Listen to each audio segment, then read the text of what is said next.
heard about this man. He was walking every day through the same street, back and forth to go to work, coming back.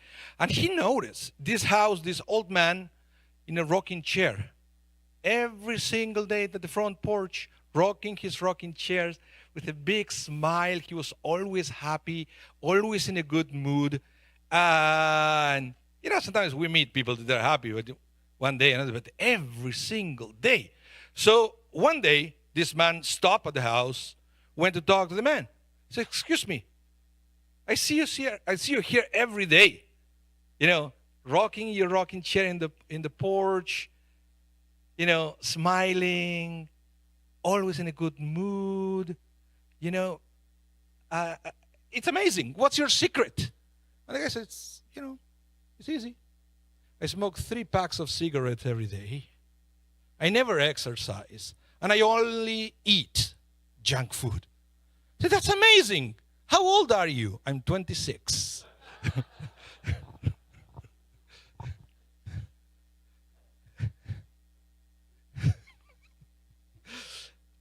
I want to talk to you today about happily uncomfortable. Let me say it again. Happily uncomfortable. Let me start by saying that, and I hope you are aware, that we are in the month of Elul in the Jewish calendar, okay? It's the last month of the year, according to the rabbis. It's the month before Rosh Hashanah, the month before Yom Kippur. And it's a time of reflection.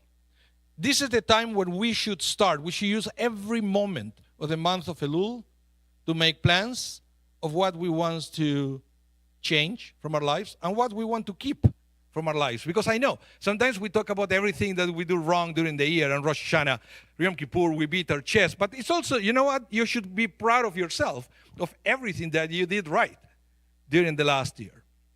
But my point is that big part should be about what we want to change. And I know because I worked at Shaare Zedek, how difficult it is change for many people, right? It's every time that we even mention the word change, you can see the body feeling not so happy with change, because change is not comfortable, right? We like comfort. In fact, it's been proven that human being by nature, all we want is to pursue pleasure as much as we can, and to avoid discomfort as much as we can. That is our nature, but doesn't mean that is the best way to go through life. And I understand, when you experience pleasure, your brain works in a very specific way, and we like that. So we keep looking for pleasure, and we keep avoiding discomfort to keep feeling that within ourselves. But I learned the trick long ago. I've been reading about this. Actually, I remember during the lockdown, the pandemic, and there is a trick for the brain, and this, to experience even more pleasure. And they said, if you are allowed to embrace healthy doses of pain first, okay? First, if you overcome healthy doses of pain, and then with the results of that, you experience more pleasure that you will feel before any kind of discomfort along the way. And you see, this is it's very common in our lives, right? And for example, in the pursuit of making more money, we work hard. And then the product of that hard work, we enjoy it in a different way that if the money just comes to us. But you have to work for it. You have to go through discomfort to have what you have, to earn when you have, and that produces amazing feeling, right? And the same, and this is when I started to learn about this, it's when we work out. When we work out, first you have to go through what I like to call healthy doses of pain. Every time you leave the gym, you are in pain, right? But then eventually you realize that through that pain, now you look different, you feel better, and that brings pleasure. That if you avoid the gym, you don't never exercise. Yeah, you may feel comfortable now, but then it's not good in the long run. And all this came back to me on Thursday. I started with my choir again, the kids' choir. It's called Dor Hadash Youth Choir. And before we start practicing the songs, I talk to the kids. They bring with issues. They tell me what's happened during the day, how the school went. And there was one of the kids that was telling me about how terrible and painful are, and I don't want to see the gender, so he said, their piano lessons. Unbearable. I'm quitting. And I was telling this kid what I'm about to tell you. You see, this is exactly the same case. That is, at least to me, unless that is a really bad teacher, a healthy dose of pain. Right? I said, you have to go through that because believe me, you're going to hate the process. But learn from me that I've already been there, you're going to love the results.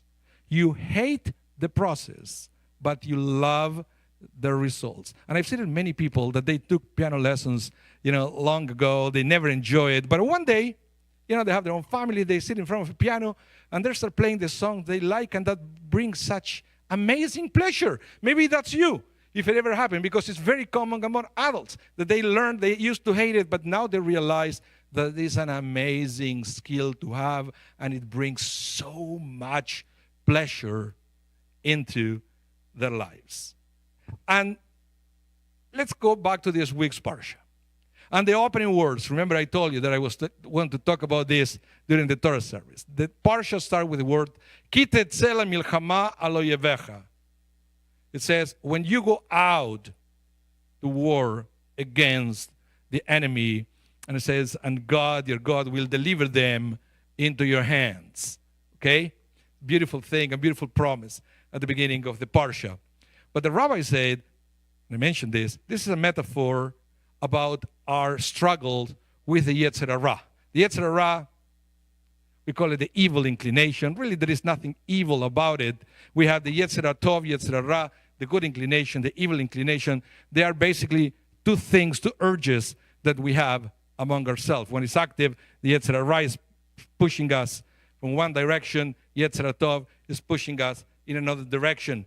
The Yetzer Hara, their signature, is the one that is pushing you towards pleasure, right? To pursue pleasure, pleasure, pleasure.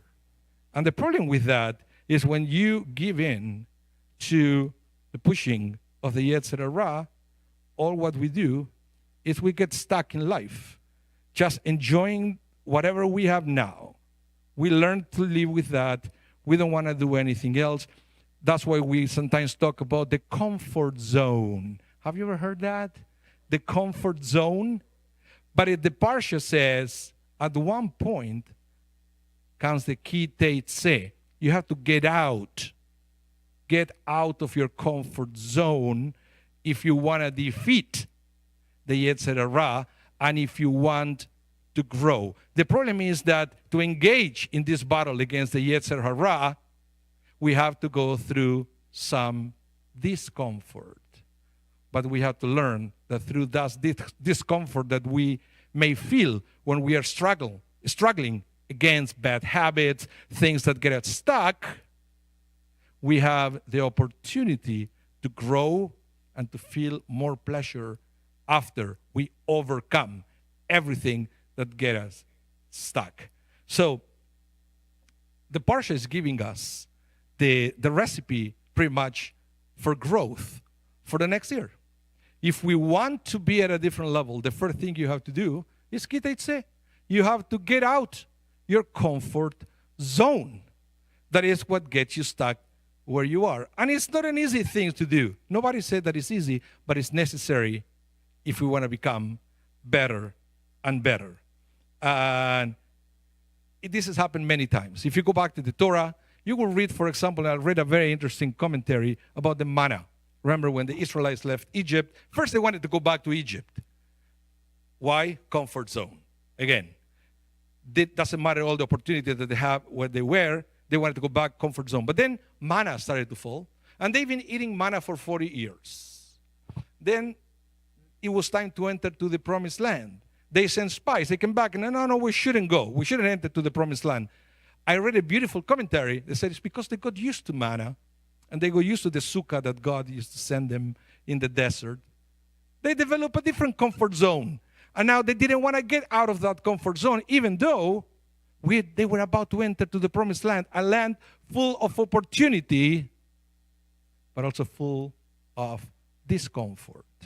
But they didn't understood that after they can overcome that discomfort, the growth that they were able to achieve in that promised land is something that they will never be able to achieve had they stayed in the desert eating manna under a sukkah.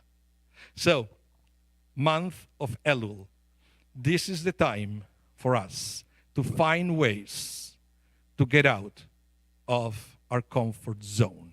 And I know it's painful out there. Everybody knows that. But at the same time, if we are willing and bold enough to get out, Teitzei, we get out of our comfort zone and endure a little dose of healthy pain, then the gain and the pleasure that will come with that will compensate for every discomfort that we may feel along the way. Shabbat Shalom, everyone.